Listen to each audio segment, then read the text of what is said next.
ನನಗೆ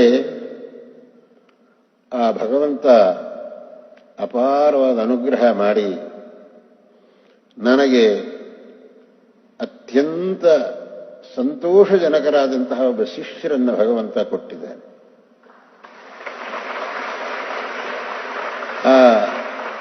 ನಮ್ಮ ಶಿಷ್ಯರು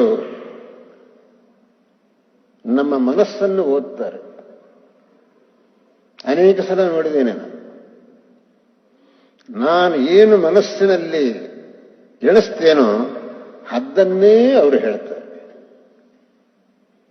ನಿನ್ನೆ ದಿವಸ ಯಾವುದೋ ಒಂದು ಪುಸ್ತಕದಲ್ಲಿ ಏನೋ ಒಂದು ತಪ್ಪಿತ್ತು, ಆ ತಪ್ಪನ್ನು ತಿದ್ದಬೇಕಾಯಿತು. ನಾನು ಒಂದು ತಿದ್ದಿದೆ. ಅವರಿಗೆ ನಾ ತಿದ್ದಿದ್ದನ್ನು ಹೇಳಿದ್ದೇನಿಗೆ ಹೀಗೊಂದು ಬಂದಿದೆ, ಇದನ್ನೇನು ಮಾಡಬೇಕು ಹೇಳಿ ಅಂತಂದೆ. ನಾನು ಯಾವ ಪದವನ್ನು ಹಾಕಿದ್ದನೋ ಅದೇ ಪದ ಅವರು ಉಚ್ಚಾರಣೆ ಮಾಡಿದರು. ಈ ಪದ ಹಾಕಿದ್ರೆ ಆಗ್ತಿತ್ತಲ್ಲ ಅಂತ, ಅದೇ ಪದವನ್ನು ಹಾಕಿದೇನಪ್ಪ, ಹೇಗೆ ನನ್ನ ಮನಸ್ಸಲ್ಲಿ ನೀವು ಓದಿದ್ರಿ ಅಂತ. ಈ ರೀತಿಯಾಗಿ ಪ್ರತಿಯೊಂದರಲ್ಲೂ ನನ್ನ ಮನಸ್ಸಿನಲ್ಲಿ ಇದ್ದಿದ್ದನ್ನ ಹಾಗೆಯೇ ಮಾಡ್ತಕ್ಕಂಥ, ಹಾಗೆಯೇ ಹೇಳ್ತಕ್ಕಂಥ ಒಂದು ಚಿನ್ನದಂಥ ಶಿಷ್ಯರನ್ನ ಭಗವಂತ ನನಗೆ ಕರುಣಿಸಿದ್ದರಿಂದ ನನಗಿನ್ನು ಯಾವುದನ್ನು ಮಾಡಬೇಕು ಅಂತ ಅನಿಸ್ತಾರೆ. ಏನು ಮಾಡಿದರೂ ಎಲ್ಲವನ್ನು ಅವರು ಮಾಡ್ತಾರೆ, ಅವರು ನಡೆಸ್ಕೊಂಡು ಹೋಗ್ತಾರೆ ಎಂಬತಕ್ಕಂತಹ ತೃಪ್ತಿ ಇದೆ. ಹಾಗಾಗಿ ನಾನೀಗ ಯಾವುದಕ್ಕೂ ಹೋಗ್ತಾ ಇಲ್ಲ. ಯಾರು ಕರೆದರೂ ಕೂಡ ನೋಡಿ, ಈಗ ಮಠಾಧಿಪತಿಗಳು ಅವರನ್ನ ಕರ್ಕೊಂಡು ಹೋಗಿ ಅಲ್ಲ, ತಾವು ಬರಬೇಕು, ನಾನು ಇಲ್ಲಿಂದಲೇ ಆಶೀರ್ವಾದ ಮಾಡ್ತೀನಿ, ಅವರು ಬರ್ತಾರೆ, ನಿಮಗೆಲ್ಲವನ್ನೂ ಅನುಗ್ರಹ ಮಾಡ್ತಾರೆ ಅಂತ. ಹಾಗಾಗಿ ನಾನೀಗ ಒಂದು ವಿಧವಾಗಿ ನಿವೃತ್ತಿ ಮಾರ್ಗದಲ್ಲಿದ್ದೇನೆ. ಇದೇ ರೀತಿಯಾಗಿ ಮುಂದುವರಿಯಬೇಕು ಅಂತ ನನಗೆ ಆಕಾಂಕ್ಷೆ. ಆದರೆ ಅಧಿಕಾರಿಗಳು ಹೇಳಿದ್ರಿಂದ ಈ ಒಂದು ಸಂಕಲ್ಪವನ್ನು ಹೇಳಿದ್ದೇನೆ. ಈ ಭಗವತ್ಪಾದರ ಕೃಪೆಯಿಂದ ಮುಂದಿನ ವರ್ಷದೊಳಗೆ ಅವರ ದೇವಾಲಯದ ಶಿಖರವು ಸ್ವರ್ಣಮಯವಾಗಲಿ ಎಂಬುದಾಗಿ ಹೇಳ್ತಾ, ಮತ್ತೆ ಅಧಿಕಾರಿಗಳು ಹೇಳಿದ ಹಾಗೆ ಭಗವತ್ಪಾದರ 32 ಅಡಿಯ ಕುಳಿತಿರ್ತಕ್ಕಂತಹ ಒಂದು ಮೂರ್ತಿಯನ್ನ ಕೂರಿಸಬೇಕು ಅಂತ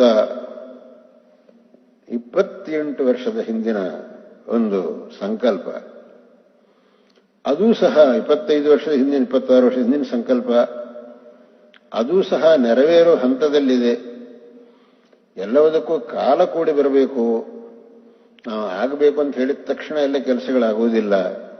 ಆದರೆ ಈಗ ಅದಕ್ಕೂ ಕಾಲ ಕೂಡಿ ಬಂದಿದೆ. ಇನ್ನು 1 ವರ್ಷದೊಳಗೆ ಆ ಭಗವತ್ಪಾದರ ಆ ಭವ್ಯವಾದ ಆ 32 ಅಡಿಯ ಕುಳಿತಿರ್ತಕ್ಕಂತಹ ಮೂರ್ತಿಯನ್ನು ಆ ಶೃಂಗೇರಿಯ ಮಾರುತಿ ಬೆಟ್ಟದಲ್ಲಿ ನೋಡುವಂತಹ ಯೋಗ ನಮಗೆಲ್ಲರಿಗೂ ಸಿಕ್ಕುತ್ತೆ ಎಂಬತಕ್ಕಂತಹ ಒಂದು ಸಂತೋಷವು ನನಗಿದೆ. ಇದೇ ರೀತಿಯಾಗಿ ನೀವು ಗುರುಸೇವೆಯನ್ನು ಮಾಡಿ ಗುರುಗಳ ಕೃಪೆಗೆ ಪಾತ್ರರಾಗಬೇಕು. ನನಗೆ ಈ ವರ್ಧಂತಿ ವೈಭವ ಇದು ಯಾವುದೂ ಕೂಡ ಇವಾಗ ಅಷ್ಟು ಮನಸ್ಸಿಗೆ ಹಿಡಿಸ್ತಾ ಇಲ್ಲ. ಅದಕ್ಕೆ ನಾನು ಇವತ್ತು ನನ್ನೆದುರಿಗೆ ಯಾವುದು ಗಲಾಟೆ ಎಲ್ಲ ಬೇಡ, ಅದು ಏನಿದ್ರು ಅವ್ರ ಹತ್ರ ಮಾಡಿ, ನನ್ನ ಹತ್ರ ಮಾತ್ರ ಮೌನವಾಗಿ ಹೋಗಿ ಅಂತ ನಾನು ಹೇಳಿದೆ ಇವತ್ತು ಬೆಳಗ್ಗೆ. ಇನ್ನು ಹೆಚ್ಚು ಗಲಾಟೆ ಗೌಜು ಅಂತಂದರೆ ಆಗುವುದಿಲ್ಲ. ನನ್ನ ಪಾಟಿಗೆ ಬಿಟ್ಟುಬಿಡಿ. ನಾನು ಜಪ ಗಿಪ ಮಾಡಿಕೊಂಡು ಆತ್ಮಾನುಸಂಧಾನ ಮಾಡಿಕೊಂಡಿರ್ತೀನಿ. ಎಲ್ಲವನ್ನು ನಡೆಸ್ಕೊಂಡು ಹೋಗತಕ್ಕಂತಹ ದಕ್ಷತೆ ಇರುವವರು ಶಿಷ್ಯರಿರುವಾಗ ನಾನು ಯಾವುದಕ್ಕೆ ತಾನೇ ನಾನು ಯೋಚನೆ ಮಾಡಬೇಕು, ಯಾವುದಕ್ಕೂ ನಾನು ಯೋಚನೆ ಮಾಡುವುದಿಲ್ಲ ಅಂತ ಹೇಳಿದ್ದೇನೆ. ಹಾಗಾಗಿ ನೀವೆಲ್ಲರೂ ಇವತ್ತು ಇಂಥ ಒಂದು ಭಕ್ತಿ ಶ್ರದ್ಧೆಗಳಿಂದ ಬಂದಿದ್ದೀರಿ. ನಿಮ್ಮೆಲ್ಲವರಿಗೂ ಪರಿಪೂರ್ಣವಾಗಿ ಆಶೀರ್ವಾದವನ್ನು ಮಾಡ್ತಾ, ನಮ್ಮ ಸ್ವಾಮಿಗಳು ಈ ವರ್ಷ ಆಂಧ್ರ ತೆಲಂಗಾಣ ಯಾತ್ರೆ ಮತ್ತು ಉತ್ತರ ಕರ್ನಾಟಕ ಮಹಾರಾಷ್ಟ್ರದ ಯಾತ್ರೆ ಎಲ್ಲ ಒಂದು 8-9 ತಿಂಗಳ ಕಾಲ ಯಾತ್ರೆಯನ್ನು ಮಾಡಿ ಎಲ್ಲ ಕಡೆಯಲ್ಲೂ ಕೂಡ ಎಲ್ಲವರ ಮನಸ್ಸಿಗೂ ಸಂತೋಷವಾಗುವ ಹಾಗೆ ತಾವು ಎಷ್ಟೇ ಕಷ್ಟಪಟ್ಟರೂ ಕೂಡ ಜನರಿಗೆ ಮಾತ್ರ ಸಂತೋಷವಾಗಬೇಕು, ತೃಪ್ತಿ ಆಗಬೇಕು ಅನ್ನೋದಕ್ಕಾಗಿ ತಾವು ತುಂಬಾ ಕಷ್ಟಪಟ್ಟರು. ಆಗ ಅದನ್ನು ಲೆಕ್ಕಕ್ಕೆ ತಗೊಳ್ಳಿಲ್ಲ. ಜನರೆಲ್ಲರಿಗೂ ಸಂತೋಷ ಪಟ್ಟಿದ್ದಾರೆ ಅಂತನೋ ಒಂದು ತೃಪ್ತಿ ಅವರಿಗಿತ್ತು. ಆ ಸುದ್ದಿಯೆಲ್ಲ ಕೇಳ್ತಾ ನನಗೂ ಅಪಾರವಾದ ಸಂತೋಷವಾಗ್ತಾ ಇತ್ತು. ಈ ರೀತಿಯಾಗಿ ಈ ವರ್ಷ ಸಾಮಾನ್ಯ 9 ತಿಂಗಳ ಕಾಲ ಯಾತ್ರೆಯನ್ನು ಮಾಡಿ ಮಠಕ್ಕೆ ತುಂಬಾ ಯಶಸ್ಸನ್ನು ಸಂಪಾದನೆ ಮಾಡಿದರು. ಇದೇ ರೀತಿಯಾಗಿ ಅವರು